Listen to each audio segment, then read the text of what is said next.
வாழ்க வையகம், வாழ்க வையகம், வாழ்க வளமுடன். அருளாசன் அருள் தந்தை வேதாத்ரி மகரிஷி அவர்களும் ஒட்டுமொத்த மகான்களும் இறைநிலையும் என்னுள் சூக்குமமாக எழுந்தருளி இன்றைய நாள்காட்டி வரிகளுக்கான கவிவரிகளையும் அதற்கான விளக்கத்தையும் சிறப்பிக்க வேண்டுமாய் சங்கல்பம் மேற்கொள்கிறேன். அனைவரையும் பணிவோடு முதற்கண் வணங்கி ஆரம்பிக்கலாம் என்றிருக்கிறேன். அனைவருக்கும் இனிய காலை வணக்கம். வாழ்க வளமுடன். சாமிஜியினுடைய இன்றைய நாள்காட்டி வரிகள். உணவே உடலாக வந்துள்ளது, ஆகையினால் உணவை உண்டுதான் உயிர் வாழ வேண்டும் என்று சாமிஜி இந்த நாள்காட்டி வரிகள் கொடுத்திருக்கிறாங்க. உணவுக்கான கவிதை வரிகள், சாமிஜியினுடைய கவிதை வரிகள். காலையிலே புஞ்சை தானியத்தாலான கஞ்சி ஒன்று தேங்காயோடு ஒக்கும். வேலை முடித்த பின் பகல் சாப்பாடு விதவிதமாய் காய்கறிகள், அரிசி சாதம். மாலையிலே காய்கறிகள் கோதுமையின் மாக்கொண்டு தயாரித்த உணவு போதும்.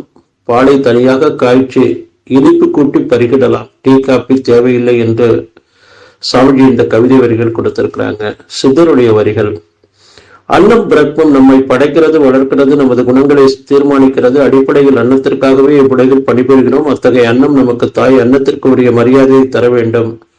அதை உண்பதற்கு முன் ஒவ்வொரு முறையும் வாழ்த்த வேண்டும். தேசத்தையும் ஓசையும் பலத்தையும் வீரியத்தையும் ஞானத்தையும் இந்த உணவு எனக்கு தரட்டும். எனக்கும் என்னை சேர்ந்தவர்களுக்கும் இந்த உலக முள்ளளவு குறைவற்ற அன்னம் கிடைக்கட்டும். என் மனம் வாக்கு காயங்களை எல்லாம் பிடிக்கும், நோய்களை எல்லாம் தீர்க்கும் மருந்தாக இது அமையட்டும். உனக்கே இது அர்ப்பணமாகட்டும் என்று சித்தர் பாடல்ல கொடுத்திருக்கிறாங்க. நாம புரிந்து கொள்ள வேண்டியது என்ன? உணவினுடைய அந்த 7வது தாது சுக்கிலம்தான் தாய் தந்தையினுடைய சுக்கிலத்து வழியாக நாம இந்த உடல் எடுத்து வந்திருக்கிறோம்.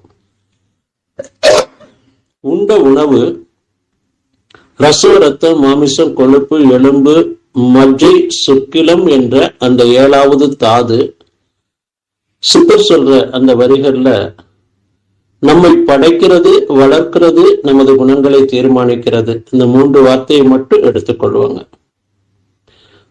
தாய் தந்தை அந்த விந்து நாதம் என்று சொல்லக்கூடிய அந்த சுக்கிலம் தெய்வீகமாக இருந்தது அப்படின்னு சொன்னா கருவுட திருவுடைய குழந்தைகளாக தாயினுடைய கர்ப்பத்துல நாம உருவாக முடியும்.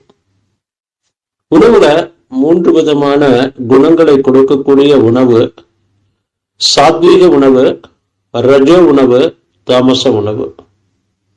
இந்த ரஜோ என்பது மாமிசம் சார்ந்த அந்த உணவுகளை நாம உண்ணும் போது அந்த ஒரு மூர்க்கமான அந்த ஒரு குணத்தை கொடுக்கக்கூடிய அந்த உணவு நம்முடைய குணத்தை பாதிக்கும்.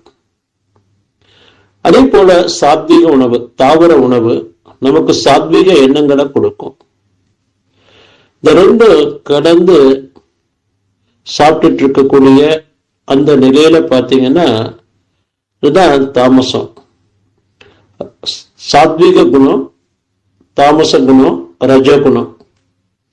அப்ப நாம சாத்வீக மனித பிறப்பு என்பது இந்த சாத்வீக குணம் நமக்குள்ள எந்த அளவுக்கு குடிகொண்டு இருக்கோ அந்த அளவுக்கு நமக்குள்ள அன்பும் கருணையும் குடிகொள்ள ஆரம்பிக்கும்.